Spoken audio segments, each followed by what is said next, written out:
El conocimiento de los sonidos que constituyen nuestra lengua nos permite a nosotros evitar errores cuando los utilizamos en el contexto oracional.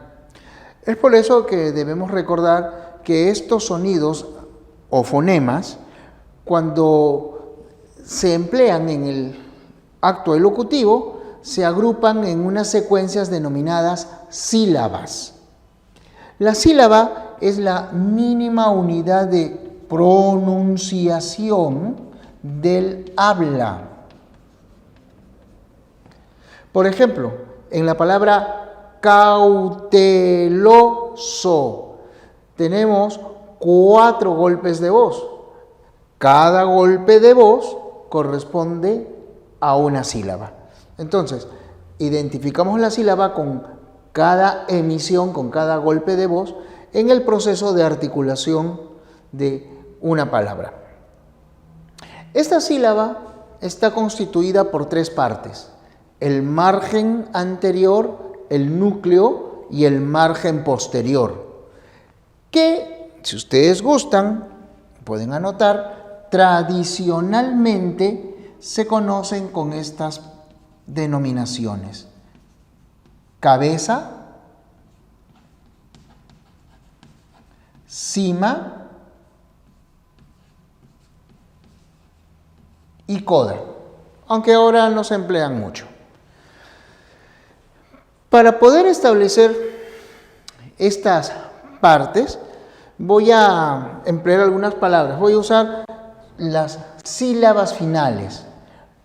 Por ejemplo, si nosotros tenemos la palabra tocar, ahí está,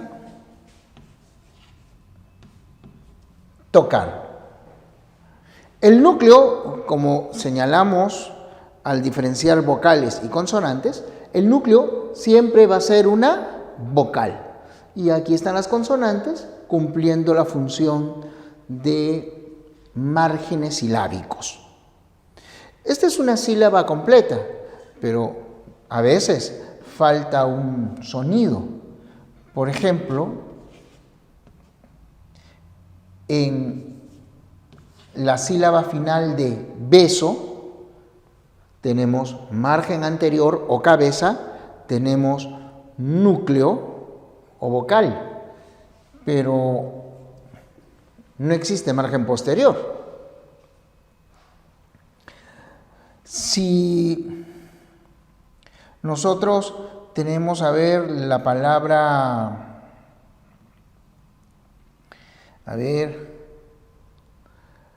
la palabra leal. Ahí está. Existe el núcleo, existe el margen posterior, pero no tenemos el margen anterior.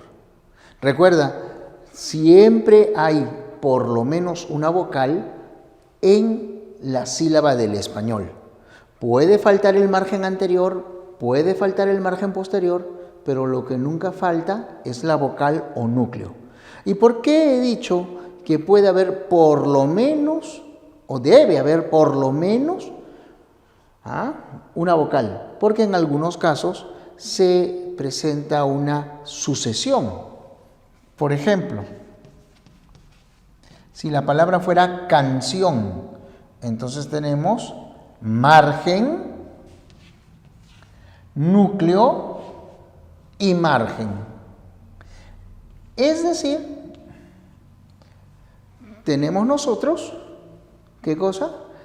Tenemos nosotros un núcleo compuesto.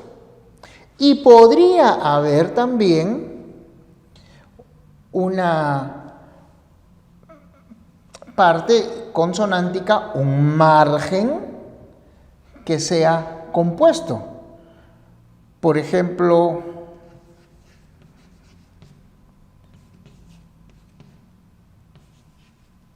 compras. El margen es compuesto. No vayas a decir margen, núcleo y margen. No, no, no. Recuerda, el núcleo siempre será una vocal. Se pueden presentar entonces secuencias de consonantes o secuencias de vocales. Estas son las que a nosotros nos interesan, las secuencias vocálicas, que pueden ser homosilábicas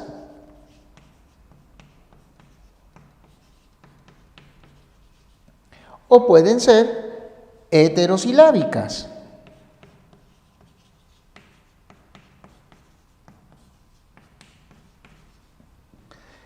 Homo significa igual, homogéneo, homosexual, homólogo. Si decimos que las secuencias son homosilábicas, lo que queremos dar a entender es que esas secuencias pertenecen a la misma sílaba. Y estas secuencias son el diptongo,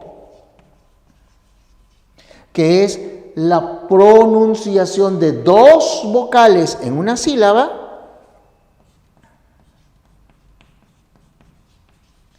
y el triptongo, que es la pronunciación de tres vocales en una sílaba. Este diptongo, según como esté constituido, puede ser creciente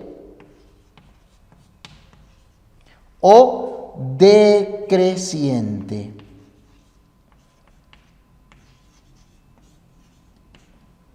¿A qué se debe esa clasificación? Si es creciente, significa que el sonido va de menos a más, así. Y si es decreciente, va de más a menos. ¿Y cómo se establece? Según el tipo de vocal que da inicio. Recuerda, las vocales pueden ser abiertas o cerradas. Las abiertas también se denominan fuertes. A, E, O, sale más aire, mayor sonoridad, las abiertas son fuertes. I, U, la boca se estrecha, la boca se cierra, sale menos aire, la sonoridad es menor, por eso las cerradas son también débiles. Mira estos casos: cielo, diodo,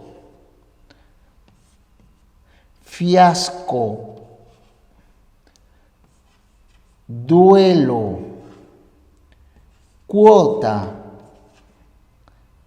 suave, diurno, cuita. Aquí te habrás dado cuenta de una peculiaridad. En estas secuencias, primero está la vocal cerrada y luego la abierta. Por lo tanto, no hay duda de que se trata de diptongos crecientes. Pero aquí vemos que son dos cerradas. Cuando esto ocurre, atención, si las cerradas son diferentes, o sea, la secuencia es I, U, I, necesariamente es un diptongo. En estos casos, la segunda vocal siempre tiene un poco más de sonoridad y por eso se clasifican como crecientes. En el diptongo decreciente se produce este fenómeno al revés. Por ejemplo, laurel, caimán, bow, oiga, deudo, peine. En el decreciente, como puedes ver, siempre está primero la vocal abierta. Aquí tienes tú los 14 casos de combinaciones dictongales, ¿ya? Estos son los 14 dictongos del español. En el caso del triptongo, Como ya hemos dicho, debe haber la secuencia de 3 vocales. Pero atención, mucha atención. Siempre será vocal cerrada, vocal abierta y vocal cerrada. Repito, cerrada, abierta, cerrada. Es la única forma en que se constituye el triptongo. Y estas vocales pueden ser iguales, estas cerradas, iguales como en apreciéis, o pueden ser diferentes, como en Guairuro. Otra cosa, recuerda que cuando la Y se encuentra al final de la palabra, representa el sonido I. Por ejemplo, en buey, así como en rey, carey, pacay, se forma también una secuencia de vocales. Acá, cerrada, abierta, cerrada. La secuencia heterosilábica se conoce también como hiato. Y existen 2 clases: el hiato simple y el hiato acentual. El hiato simple se constituye cuando separamos hetero, diferente. La secuencia va en diferentes sílabas. El hiato simple, entonces, se constituye cuando separamos las vocales sucesivas. Cada vocal constituye núcleo de una sílaba. Por ejemplo, en caoba o en creer. ¿Y de qué te das cuenta? De que estas son vocales abiertas. Ahí tienes el primer caso de hiato. Cuando las vocales son abiertas, siempre se separan. Son vocales abiertas sucesivas, corresponden a sílabas diferentes. Y aquí podemos colocar tiito. Y aquí colocamos duumbiro. Ahí también tenemos ejemplos de hiato. ¿Y ahora de qué te das cuenta? De que ese hiato está constituido por vocales cerradas o débiles. Pero cuando se juntan cerradas o débiles, ¿no es un diptongo? Mira la diferencia. Para que constituya un diptongo, las vocales cerradas son distintas, secuencia IU o secuencia UI.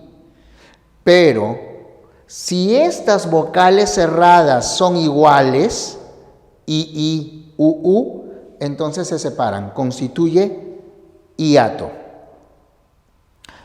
El hiato acentual, que algunos llaman adiptongo, se produce cuando el diptongo se rompe, el diptongo se separa. ¿Y por qué la secuencia homosilábica se rompe? Porque la mayor fuerza de voz o acento recae en la vocal cerrada. Por ejemplo, en palabras como caída, púa, lío, reúne. Al acentuar la vocal cerrada, digamos que la hacemos fuerte. Si tenemos 2 fuertes sucesivas, sabemos que deben separarse para constituir cada una núcleo de una sílaba diferente. Hiato acentual. Para concluir, sobre la sílaba debemos señalar cómo se clasifica. La clasificación obedece a 3 criterios. Tomando en cuenta la ubicación del acento, La sílaba puede ser átona o puede ser tónica. Esta sílaba en la que recae el acento es la tónica. Aquellas que no tienen acento, átonas. Según la terminación. En la palabra tratos, observas que una sílaba termina en vocal y la otra sílaba termina en consonante. La terminación me permite clasificarlas en vocal abierta, esta de aquí es abierta, también se la llama libre o directa, y esta de acá se llama cerrada, trabada o indirecta. El último criterio toma en consideración el número de letras. Si hay solo una letra, monolítera. Si hay dos, dilítera. Si hay tres, trilítera. Si hay cuatro, tetralítera. Puede haber una sílaba de hasta 6 letras.